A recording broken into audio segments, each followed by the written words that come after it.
கிருஷ் மேல பாசமா இருக்காரு, அது நல்ல விஷயம் தானே. நீங்க தேவையில்லாம ரொம்ப யோசிக்கிறீங்க. பாலிஷ் போட வேணாம்னு சொல்ல வேண்டியதானே.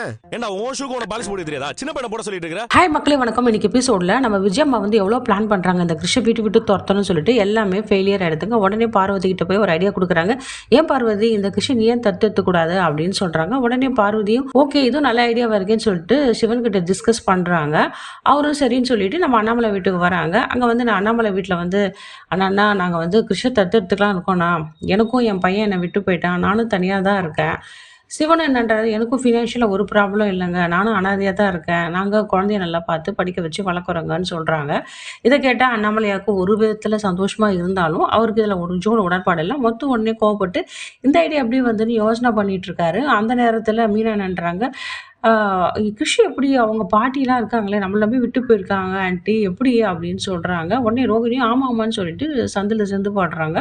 இந்த விஜயா வந்து ஏன் பார்வதி எடுத்து வளர்த்தா என்ன அப்படின்னு சொன்னோடனே முத்துக்கு வந்து என்ன இந்த அம்மா திடீர்னு இதில் நுழையிறாங்க இந்த விஷயத்தில், இதில் ஏதோ இருக்கே அப்படின்னு சொல்லிட்டு இதெல்லாம் அம்மா வேலை தானா அப்படின்ட்டு, ஏமா இப்படி பண்ணுற, நீ தான் ஆன்ட்டிக்கு கொடுத்த ஐடியாவா இது அப்படின்னு சொல்கிறாரு.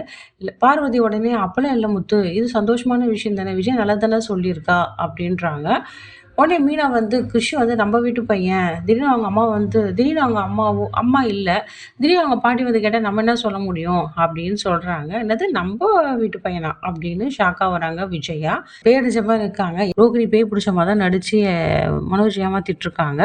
இப்போ வர பேடிச்ச மாதிரி அப்படியே பார்க்குறாங்க. என்னடா இது, இவ புது குண்டை வர தூக்கி போடுறாங்க, நாம எப்படி இவங்ககிட்ட பழக வச்சு மனோஜ்கிட்ட அப்பா வாக்கலான்னு பார்த்தா இவங்க இப்பெல்லாம் வந்து சொல்கிறாங்களேன்னு சொல்லிட்டு புதுசாக யோசனை பண்ணிட்டு இருக்கா இந்த ரோகிணி. முத்து ஒரு சவாரிக்கு போறாரு. அந்த சவாரியில் வர 2 கப்பிள்ஸ் வந்து குழந்தை இல்லை, அவங்க ஒரு குழந்தை காப்பத்தில் போய் ஒரு குழந்தைய தத்து எடுத்து ரொம்ப சந்தோஷமா திரும்பி வராங்க.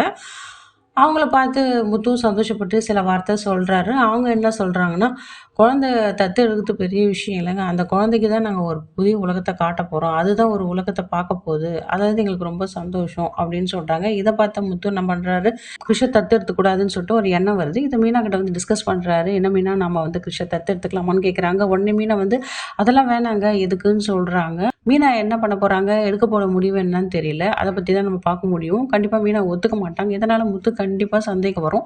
அதுக்கு முன்னாடி மீனா இப்பெல்லாம் பேசினாலே இப்பயும் அப்படி சொல்கிறான்னு கண்டிப்பாக சந்தேகம் வரும். கிருஷி வந்து இங்கே பார்வதியும் சிவன் கூட்டிகிட்டு போவாங்களா, என்ன பிளான் பண்ண போகிறா, இதுக்காக ரோகிணின்னு தெரியல. அடுத்த வர வீடியோவில் நம்ம பொறுத்து பார்க்க முடியும். இந்த வீடியோ உங்களுக்கு பிடிச்சிருந்த மக்களே லைக் அண்ட் ஷேர் கமெண்ட் பண்ணுங்கள். அடுத்த வீடியோவில் உங்களை சந்திக்கிறேன். நன்றி, வணக்கம்.